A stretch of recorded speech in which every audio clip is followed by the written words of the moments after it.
Hey guys, so I am back with another cooking video. This is for my pot roast in the crock pot.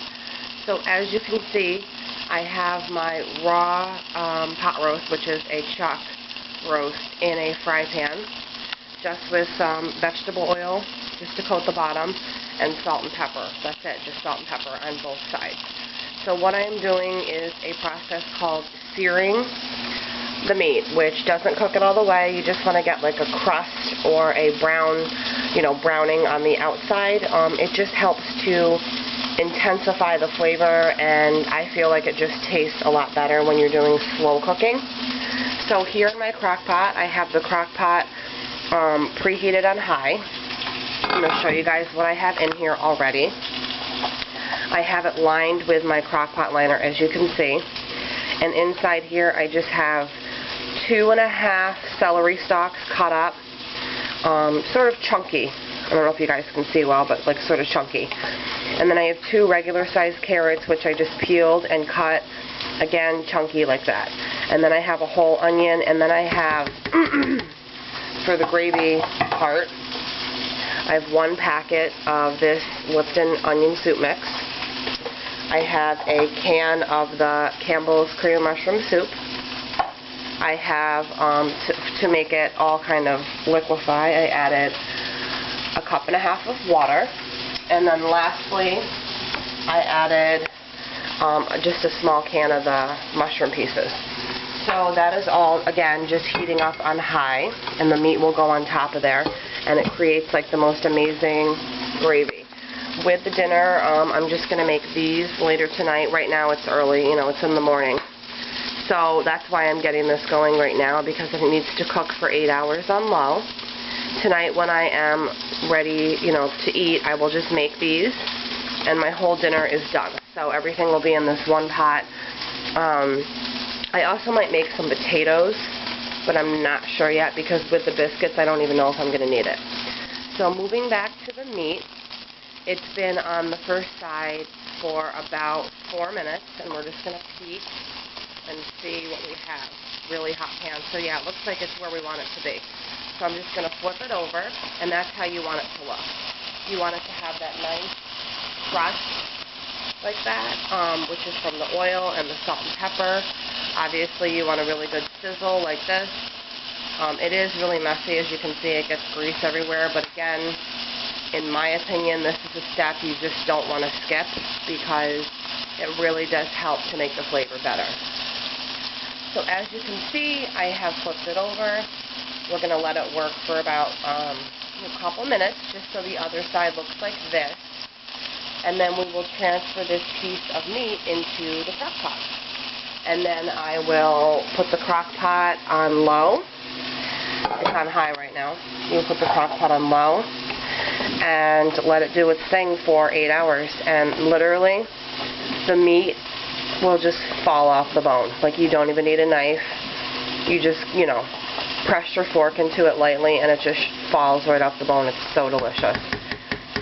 So this is a recipe my grandmother and my mom made. They always used the onion soup mix, the cream mushroom soup, just the carrots and the celery. The carrots and the celery are more for flavor.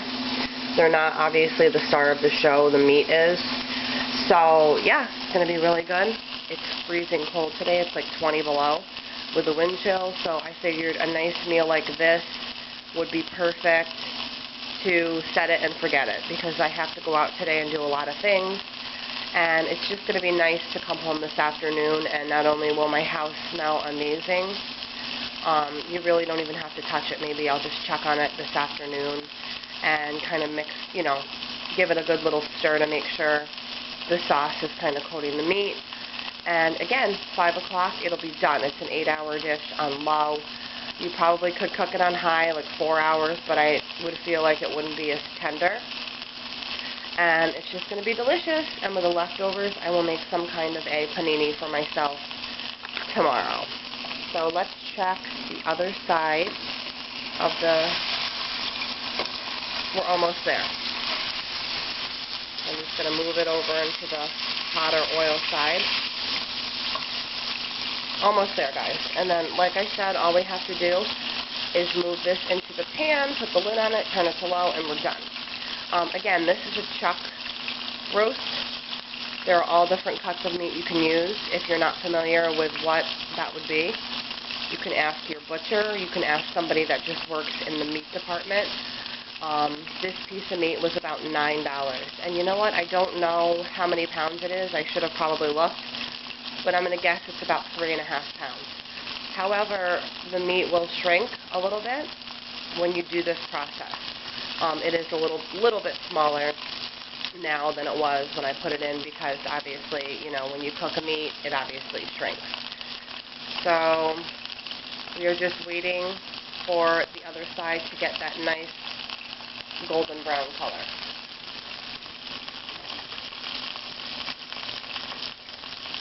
Just going to make room here for, so I think we're good to go. So I'm turning the pan off.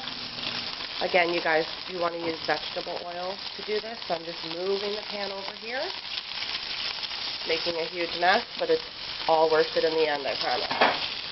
Okay, so we're just going to take this huge piece of meat and put it right in there. Look at that, guys. It fits perfect. Obviously, if you don't have a big crock pot, you can't obviously go with a huge piece of meat. So yeah, we have the meat, and we are going to just kind of push it down. I'm going to make sure some of the, you know, sauce gets kind of on top, and this fits in here just perfectly. So I'm just kind of pressing it down, getting it all in there so that it cooks nice and evenly and gets all these awesome flavors on it. I will post a picture later, either on my Instagram or my Facebook, to show you guys the after result. I am just going to turn the crock pot to low. One last look, putting the lid on, and we are done. That is my dinner, and it is like not even 9 o'clock in the morning, and I don't have to worry about anything but making those biscuits. So I hope you guys got some good ideas. I am going to post the ingredients and the method below in the comments. If you guys like these cooking videos, please comment down below and let me know, because I will continue to do more of them for you. Hope you're all having a great day, and I will talk to you soon. Bye.